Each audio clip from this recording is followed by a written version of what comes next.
네, 우리 로마서 함께 읽겠습니다. 로마서 12장 9절에서 21절까지 말씀입니다. 로마서 12장 9절에서 21절까지입니다. 시작. 사랑에는 거짓이 없나니 악을 미워하고 선에 속하라. 형제를 사랑하여 서로 우애하고 존경하기를 서로 먼저 하며 부지런하여 게으르지 말고 열심을 품고 주를 섬기라. 소망 중에 즐거워하며 환난 중에 참으며 기도에 항상 힘쓰며 성도들의 쓸 것을 공급하며 손 대접하기를 힘쓰라. 너희를 박해하는 자를 축복하라. 축복하고 저주하지 말라. 즐거워하는 자들과 함께 즐거워하고 우는 자들과 함께 울라. 서로 마음을 같이하여 높은 데 마음을 두지 말고 도리어 낮은 데 처하며 스스로 지혜 있는 채 하지 말라. 아무에게도 악을 악으로 갚지 말고 모든 사람 앞에서 선한 일을 도모하라. 할 수 있거든 너희로서는 모든 사람과 더불어 화목하라. 내 사랑하는 자들아, 너희가 친히 원수를 갚지 말고 하나님의 진노하심에 맡기라. 기록되었으되 원수 갚는 것이 내게 있으니 내가 갚으리라고 주께서 말씀하시니라. 내 원수가 줄이거든 먹이고 목마르거든 마시게 하라. 그리함으로 내가 숯불을 그 머리에 쌓아 놓으리라. 악에게 지지 말고 선으로 악을 이기라. 아멘. 오늘 본문이 성경 전체에서 가지는 중요성이 있습니다. 오늘 본문 한글 성경은 14절부터 또 나눴어요. 그런데 다른 영어 성경들을 보면은 9절부터 이 단락이 시작이 됩니다. 9절에서 21절이 한 단락으로 되어 있어요. 그런데 이제 한글 성경만 보더라도 14절 위에 제목이 그리스도인의 생활 이렇게 돼 있죠. 그리스도인의 생활. ESV 바이블을 보면은 Marks of the True Christian 이렇게 돼 있습니다. 참 그리스도인의 표시 이렇게 돼 있어요. NIV 가진 사람들은 이제 Love in Action 이렇게 돼 있어요. 행동하는 사랑. 그런데 한글 성경도 그렇고 영어 성경도 그렇고 참 그리스도인의 표시 혹은 그리스도인의 생활 이런 이제 제목으로 우리에게 소개를 하고 있는데 이런 제목이 여기만 있어요. 성경 전체 어디를 뒤져봐도 이런 제목을 붙인 곳이 없습니다. 무슨 얘기냐면은 여러 곳에 하나님이 이 하나님 백성의 삶의 가이드라인을 가르치고 있습니다. 그런데 바로 여기 이 로마서 12장 9절에서 마지막 절까지가 많이 이렇게 퍼져 있는 그리스도인의 생활, 하나님 백성의 가이드라인을 모아두어서 우리에게 가르치고 있는 부분이라는 겁니다. 굉장히 중요한 거예요. 그리고 또 로마서 12장 2절로 쭉 올라가 보시면 너희는 이 세대를 본받지 말고 오직 마음을 새롭게 함으로 변화를 받아 하나님의 선하시고 기뻐하시고 온전하신 뜻이 무엇인지 분별하도록 하라. 이렇게 되어 있어요. 그런데 분별하도록 하라 이렇게 명령만 내려놓고 내용을 안 실어주면 이걸 어떻게 분별을 하라는 건가 할 수 있는데 그 하나님의 뜻, 그 가운데서도 첫 번째 덕목이 하나님의 선하신 뜻 이렇게 나옵니다. 근데 그 하나님의 선하신 뜻이 뭐냐 할 때 로마서 12장 9절에서 마지막 절까지가 그 내용에 해당되는 겁니다. 그러니까 하나님의 뜻을 배울 수 있는 굉장히 중요한 장이기도 하고 야 그리스도인이 어떻게 살아야 되는가 할 때 많은 곳에 흩어져 있는 말씀을 이 말씀으로 요약을 해놨고 그리고 이제 이 말씀을 기초로 해서 다른 것들은 다 확장되고 응용되고 있는 거예요. 오늘 말씀만 잘 익혀도 우리가 굉장히 정말 바르게 그리스도인의 생활을 할 수 있기 때문에 이 본문은 매우 중요한 그런 위치를 차지하고 있습니다. 오늘 그 단락을 이제 9절부터 읽었어요. 왜냐하면 9절부터가 다른 많은 성경도 그렇고 그 제목을 또 거기서부터 달았고 그리고 단락을 나눌 때에도 이 9절부터가 바르게 나눈 거구나 하는 것을 확인할 수가 있습니다. 이따가 제가 확인을 해드릴 텐데 거기에 첫 말씀이 사랑에는 거짓이 없나니 이렇게 나와요. 이 사랑이라는 건 이제 그리스도인의 생활의 하나의 제목과도 같은 겁니다. 사랑. 당연히 사랑이죠. 예수님이 가장 큰 계명이 사랑이라고 그랬어요. 하나님을 사랑하고 또 이웃을 내 몸과 같이 사랑하는 거, 그 외에 다른 모든 것은 다 거기에 속해 있다. 이게 다 율법이고 선지자다 했으니 이 사랑이 제목인 것은 너무나도 확실합니다. 그런데 여기에 뭔가 붙어있는 말이 있어요. 사랑에는 거짓이 없나니 이렇게 나옵니다. 사랑으로 참사랑이 되게 해라. 이런 명령으로도 번역을 할 수가 있습니다. 아니, 사랑이 참사랑이 있고 아닌 사랑이 있는가? 그런데 그 구약의 말씀에도 이런 말씀이 있습니다. 입으로는 축복이요 속으로는 저주로다. 그러니까 이게 표정과 마음이 다를 수가 있다는 겁니다. 사랑이 마음에도 사랑이면 표정도 사랑이고, 표정도 사랑이면 마음도 사랑해야 되는 것이 바로 거짓이 없는 사랑에 해당되는 거예요. 뭐 여기 시편 말씀처럼 입으로는 축복이요 속으로는 저주로다. 뭐 저주까지 우리가 마음에 품지는 않을지라도 이게 굉장히 인위적인 기계적인 사랑에 우리가 태도를 가질 수가 있습니다. 고객 사랑 이런 거 있잖아요. 예의로 보이는 이런 사랑들. 그냥 어쩔 수 없이 친절해야만 하기 때문에 친절하는 그런 사랑들.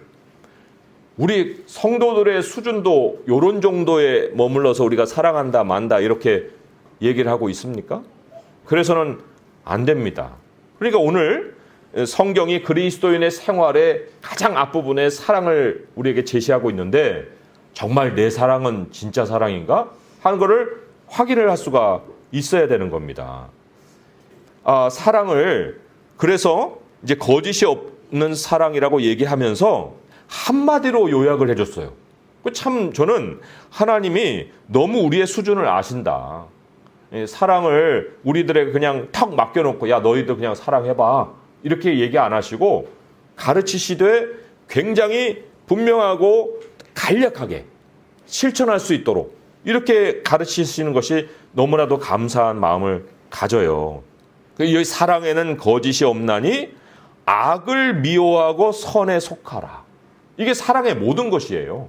악을 미워하고 선에 속한다는 거. 이 개념이 이제 정리가 되면은요, 이 나머지 말씀에 굉장히 많은 덕목이 나옵니다. 그런데 이런 거를 일일이 다 우리가 모른다 해도 사랑을 실천할 수가 있습니다. 악을 미워하고 선에 속하라. 그러니까 오늘 핵심은 악이 뭐냐? 선이 뭐냐? 이걸 아는 거예요. 이걸 알아야 출발할 수 있고, 또 악을 미워하면 선에 속하게 돼 있어요.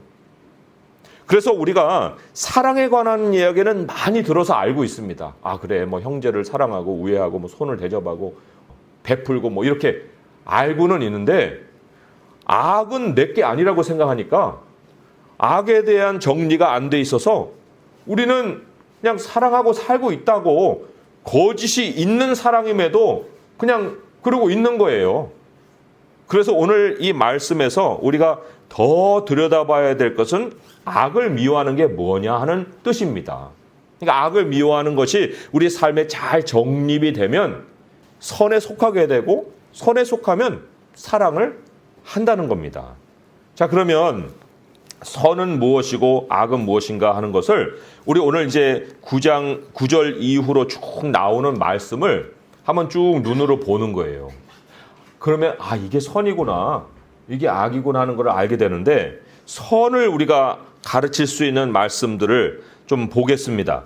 10절에 보게 되면 서로라는 말이 나오고, 또 서로 먼저 하는 이 서로라는 말이 나와요. 그죠?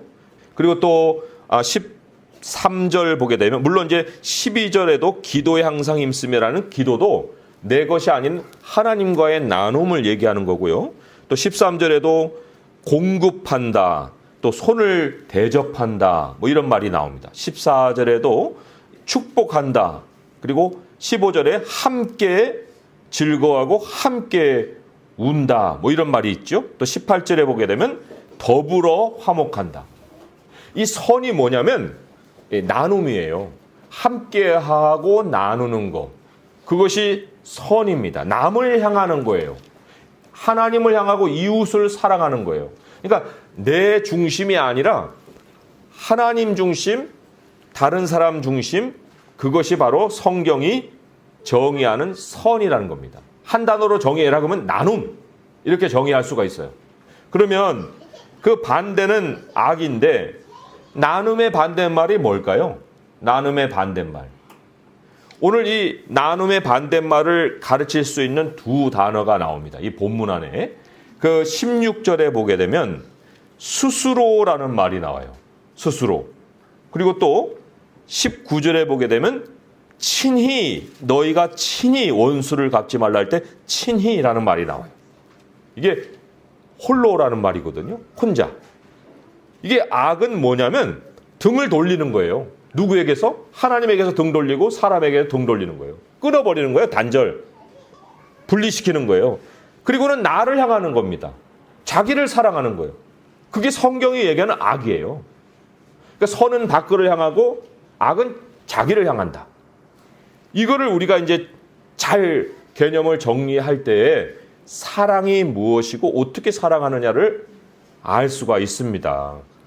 창조는 선으로 시작했습니다. 하나님이 다 나눠주십니다. 다 나눠줘서 만물이 됐습니다.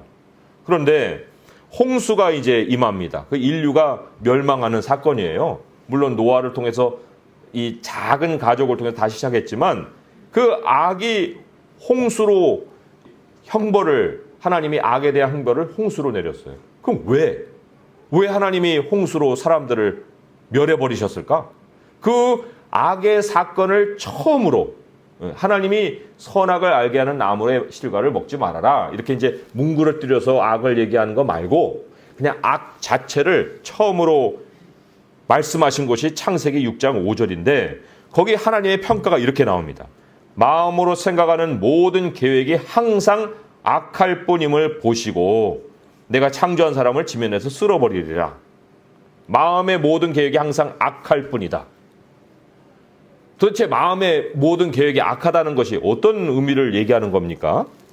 그게 바로 그 사람의 포악함이 온 지면에 가득했더라 하는 말씀처럼 서로 죽이고 때리고 자기만 아는 거, 그게 바로 이 하나님이 보실 때 항상 악한 모습이었다라고 평가를 하신 거예요.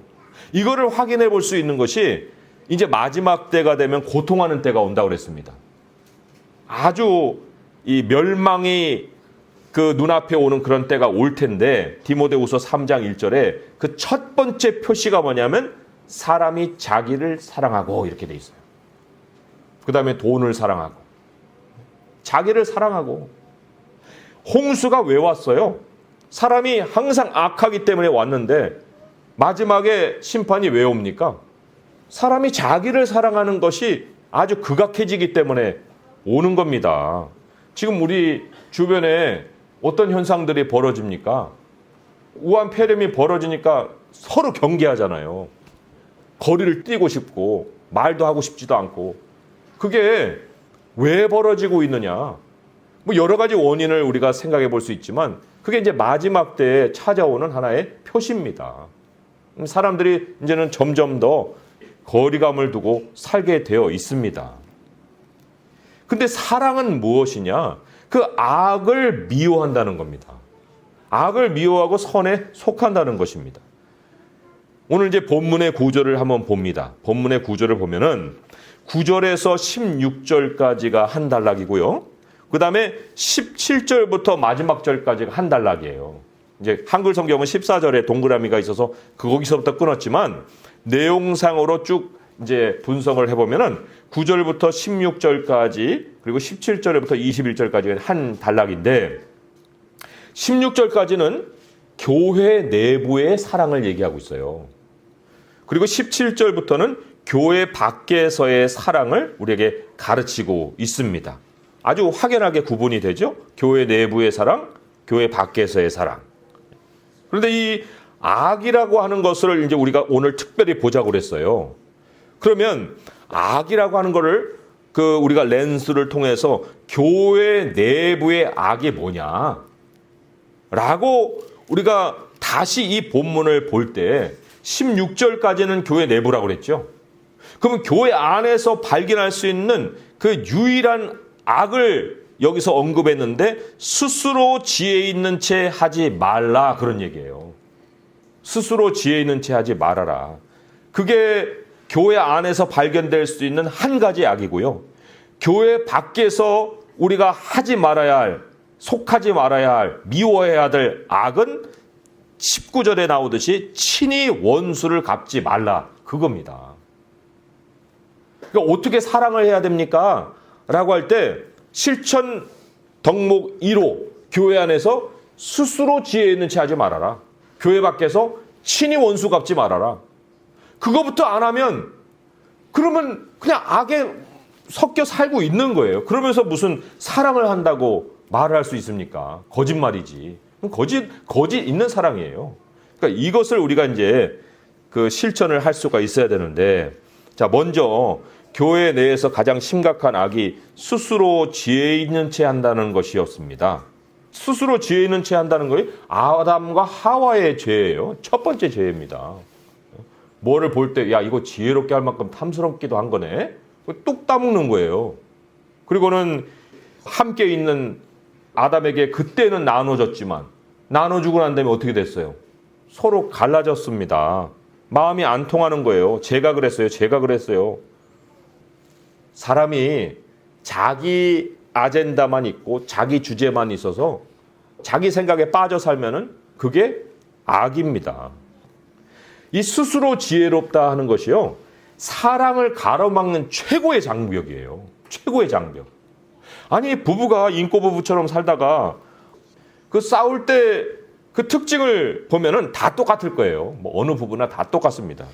뭐냐면 자기 아는 것과 상대가 아는 것이 부딪히는 거예요. 지식의 화살을 팍팍 쏘는 거예요. 그리고는 내 지식에 상대방이 굴복될 때까지 그냥 논쟁을 펴는 거죠. 근데 상대방이 그 논쟁에 쉽게 굴복을 합니까? 굴복을 안 합니다. 그러니까 그게 옳고 그르고를 떠나서 자기 진영이 딱 구축이 되니까 전략이 세워지고 어떻게 말로 받아칠까 막 이런 생각이 이제 머릿속에서 돌아가니까 이거는 승자가 없는 싸움이에요. 왜요? 자기 진영은 악이에요. 그런데 선으로 악을 이기라고 했는데 다 악인데 뭐 누가 이겨요? 이기는 사람 어디 있어요? 이기는 사람이 없습니다. 승자 없는 싸움을 싸우는 것, 그게 바로 스스로 지혜롭다 하는 모습을 가지고 사람들과 관계하는 거예요. 우리 14절에도 참 놀랍게, 야, 이게 무슨 교회 안의 일일까 싶지만 그 단락 안에 들어와 있는 거여서 이 교회 안의 모습이에요. 너희를 박해하는 자를 축복하라. 축복하고 저주하지 말라 그랬는데 박해가 교회 안에서 일어납니다. 아니, 어떻게 박해가 교회 안에서 일어나지? 근데 그 박해의 원인을 따져보면 그것도 스스로 지혜롭게 자기를 여기기 때문에 그런 거예요. 스스로. 모든 게 다 자기 주장대로 안 되면 그냥 다른 사람 말로 누르려고 하고 싸움이 끝날 어떤 여지가 없습니다. 그런데 여기에 너희를 박해하는 자를 축복하라. 축복하고 저주하지 말라. 한쪽이 축복의 언어로 바뀌어야 저주가 그칩니다. 일반적으로 저주는 뭔가 할 때 누가복음 6장 28절에 보게 되면 이렇게 반복해 얘기하면서 저주를 가르치고 있습니다. 너희를 저주하는 자를 위하여 축복하며 너희를 모욕하는 자를 위하여 기도하라. 그러니까 저주와 모욕이 같은 부류예요. 그러면 축복과 기도도 같은 부류거든요. 그런데 여기 모욕이라는 것은 욕입니다. 욕이에요. 저주라는 건 욕하는 겁니다. 다른 사람 욕하면은 그게 저주입니다. 욕이라는 언어는 우리가 더 배울 필요도 없이 많이 알고 있습니다. 그런데 우리는 축복의 언어를 얼마나 알고 있습니까? 축복합니다라는 말도 잘 안 떨어져요. 축복합니다라는 말도 잘 안 떨어진 판에 무슨 다른 축복의 언어가 우리 가운데서 나올 수 있겠습니까? 물론 우리가 축복합니다라는 것 외에 응용해서 많이 사람들을 이제 축복하는 줄 알고 있는데, 아무튼 대표적인 축복은 뭐냐면 예수님이 말씀하신 것처럼 기도하라는 겁니다. 기도. 그렇잖아요. 너희를 저주하는 자를 위하여 축복하며 너희를 모욕하는 자를 위하여 기도하라 했으니, 우리가 서로 부딪힘을 미리 준비할 수 있는 방법은 뭐냐면요, 평소에 그 사람을 위해서 기도하는 거예요. 평소에 그 사람을 위해서 기도하면요, 현장에서 그 사람으로부터 욕을 들어도 그것을 넘길 수가 있습니다. 왜? 내가 기도하고 있는 사람인데, 그 사람이 지금 모르고 그렇게 하고 있는 것을 내가 알고 있는데 그걸 같이 받아치겠습니까? 아닙니다. 그러니까 축복의 언어는 기도해서 준비하는 거예요. 그리고는 현장에서는 나의 웃음으로도 축복을 표현할 수 있고, 미안합니다, 제가 모르고 그랬네요 하고 사과하면서도 축복의 언어를 얘기할 수가 있는 겁니다. 스스로 지혜 있는 채 하지 말아라 하신 이 하나님의 말씀만 우리 마음에 새겨져 있으면 나머지는 다 거기에서 응용이 된다는 것입니다. 자, 우리 교회 밖으로 한번 옮겨가 봅니다. 교회 밖에서 심각한 악이 무엇이냐 할 때 19절의 말씀이라고 그랬어요. 내 사랑하는 자들아, 너희가 친히 원수를 갚지 말고 하나님의 진노하심에 맡겨라 그랬습니다. 교회 밖의 이 세상과의 관계 속에서는요, 악을 악으로 갚지 말아야 돼요.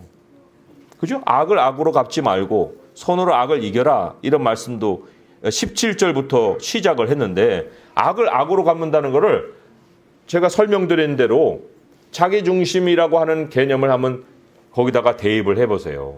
그러면, 야, 너는 너만 알아? 나도 나라는 사람이 있는 거야. 네가 너만 생각하면 옳거니 나도 나만 생각할게. 우리 상종하지 말자. 이게 악을 악으로 갚는 거예요. 그리고는 그 이후로는 아주 안면 몰수하고 다니는 겁니다. 그게 이기는 것 같죠? 그게 완전히 지는 거예요. 나도 악이 되고 그 사람도 악이 되고. 승자가 없어요. 그 18절에 이어서는 할 수 있거든 너희로서는 모든 사람과 더불어 화목하라는 말을 하셨는데, 모든 사람, 우리 교회 안에서는 서로 인격의 관계 속에서 얘기를 하고 있지만 교회 밖에서는 우리가 사회라는 구조가 있는 거거든요.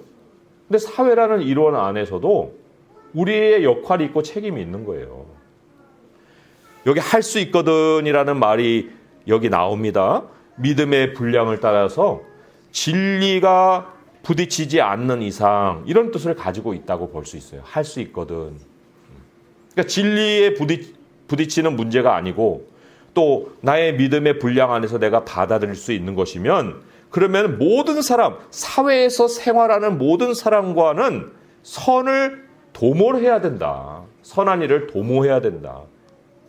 참 우리 주님은 우리를 너무 굉장히 신뢰하세요. 선한 일을 도모해라. 이건 굉장히 적극적인 태도인데, 사실 우리가 괴로워하는 거는요, 선을 도모해야 되는 일을 수동적으로 당할 때예요. 그러니까 이제 거기에서 보복심이 생기는 겁니다. 무슨 얘기냐면, 선을 행하는 일을 내가 능동으로 할 때는 즐겁게 할 수 있어요. 그런데 수동적인 상황에 예수님이 마태복음 5장 39절부터 이런 얘기를 했거든요. 너희 악한 자를 대적하지 말아라. 그러면서 네 가지를 얘기했습니다. 누가 네 오른편 뺨을 치면은 왼편도 돌려대. 이거 가능합니까? 이게 권세자로부터 가난한 자에 이르기까지 모든 사람과의 관계를 지금 얘기하고 있는데, 오른편 뺨을 때리는 거는 힘 있는 사람에게 당하는 거예요. 그리고 또 두 번째로는 고발하여서 속옷을 가지고자 하면은 겉옷까지 가지게 해줘라. 이거 법을 이용해서 내 속을 빼가는 사람을 얘기하는 겁니다. 그러면은 나도 같이 법으로 대응을 해야 됩니까? 그 다음에는 이웃과 친구 간에서 일어날 수 있는 일이 또 벌어져요. 너희로 억지로 오리를 가게 하거든 그 사람과 심리를 동행해라. 싫은데 뭐요? 심리? 1, 2도 가고 싶지도 않아요. 근데 무슨 심리를 가라고 얘기를 하십니까? 또 가난한 사람이 우리에게 찾아와서 구하는 자에게 주며 또 꾸고자 하는 자에게 거절하지 말아라. 이게 무슨 뭐 대출을 마음껏 나 다 해줄 대로 해줘라 그런 얘기가 아니라, 갚을 것이 없는 사람이 와서 좀 나에게 밥 한 끼 먹을 수 있는 좀 돈 좀 주시오 하면 거절하지 말아라, 그런 얘기입니다. 이런 것을 우리가 현장에서 수동으로 당할 때 우리 태도는 어떻습니까? 긍정적으로 적극적으로 하기도 전에 할 수 있거든이라고 했으니 믿음의 분량을 따라서 우리가 해야 되는 것은 사실이나, 그러나 이러한 당하는 입장에서 우리 마음에 이제 일어나는 이 불같은 보복심, 이거에 대한 해결책을 주님이 우리에게 말씀을 오늘 해주고 계십니다. 내 사랑하는 자들아, 너희가 친히 원수를 갚지 말고 하나님의 진노하심에 맡겨라. 왜 이렇게 하나님이 확실하게 말씀을 해 주셨을까요? 하나님의 진노에 맡기면 어떤 일이 일어나느냐, 그걸 우리에게 확실하게 약속해 주셨기 때문에 그런 거예요. 20절의 말씀을 한번 보겠습니다. 함께 읽어볼까요? 시작. 내 원수가 줄이거든 먹이고 목마르거든 마시게 하라. 그리함으로 내가 숯불을 그 머리에 쌓아 놓으리라. 이 숯불은 하나같이 구약에서 하나님의 진노의 표현입니다. 진노예요, 숯불은. 근데 우리가 원수에게 당했을 때 같이 맞대응을 하지 않고 그가 필요한 것에 대해서 내가 채워주면 하나님의 진노가 그 사람에게 점점 가까이 온다는 겁니다. 다가온다는 거예요. 우리가 선으로 그 사람의 악을 이겨내지 못하면 하나님이 그 사람을 해결해 주신다. 너는 계속해서 선에 속하면 되는 거야. 하나님이 말씀을 하시는 겁니다. 세상이 더 악해질 거라고 말씀하거든요. 디모데후서 3장 13절에 악한 사람들과 속이는 사람들은 더욱 악하여져서 속이기도 하고 속이기도 하나니 그러나 너는 배우고 확실한 일에 거하라. 뭘 배웠어요? 하나님이 원수 대하는 법을 가르치셨잖아요. 악에게 지지 말고. 사람이요, 자기 중심이 되는 순간 모든 사람이 적이 됩니다. 그건 좀 경험으로 살아본 사람들은 맞아요 하고 동의할 일입니다. 그 악의 시스템에 내가 빨려 들어가는 겁니다. 세상을 이기는 일, 선으로 악을 이기는 일밖에 없어요. 나눔으로 세상의 시스템을 굴복시킬 수 있는 길이라 하는 것입니다. 끝내는 하나님이 굴복시켜 주신다는 겁니다. 아까 우리 장로님 기도하셨지만 선교사님들 내쫓을 때 왜 우리를 내쫓으십니까? 공산 정권에다가 항변해봐야 소용이 없어요. 그러나 그때는 당하는 것 같았으나 하나님이 그거를 다 지켜보시고 해결을 해주시는 겁니다. 우리가 최소한의 서로를 잃지 않게 하시는 것이 교회예요. 그리스도의 몸의 지체로 살아가는 것입니다. 교회를 잃으면 사랑을 잃습니다. 거짓이 있는 사회 속에 살아가야 합니다. 오늘 말씀을 우리가 다시 정리하면서 두 악을 미워하면 스스로 지혜로운 체 하는 것이나 스스로 원수를 갚으려고 하는 태도를 우리가 뒤로 하면 자연히 선의 영역에 속하게 되고 세상을 이기며 살아가는 삶을 살아갈 수가 있다는 것입니다. 이렇게 정확하고 너무나도 분명하게 하나님의 선하신 뜻을 가르치셨고 사랑이 이런 거야 라고 말씀을 해주셨으니 우리 그리스도인의 삶, 분명한 그리스도인의 삶, 그를 선으로, 나눔으로, 함께함으로 나타내어서 하나님과 사람들 앞에서 칭찬받는 우리 그리스도인으로 살아가는 성도 될 수 있기를 주님의 이름으로 축원드립니다. 기도하겠습니다. 하나님 아버지 감사합니다. 세상이 악 때문에 홍수를 맞았고 또 악이 치달아서 하나님의 심판을 맞을 것입니다. 우리 각자 인생의 한 부분 한 부분도 하나님이 선과 악을 통해서 우리에게 상도 주시고 또 연단도 하십니다. 하나님, 우리는 혼자가 아닙니다. 하나님이 우리 안에 함께 하십니다. 우리 주님을 우리가 배제하고서 할 수 있는 일이 아무것도 없습니다. 주님, 이 모든 악을 선으로 이길 수 있게 하시고 마지막 판단은 하나님께 맡기게 하여 주옵소서. 선을 시작하되 끝까지 선에 서서 우리 하나님의 역사를 보는 저희 성도들 되게 하시고 우리 남은 생애가 우리 주님의 선을 베풀고 나가는 그러한 생애가 되게 하여 주옵소서. 예수님의 이름으로 감사하며 기도합니다. 아멘.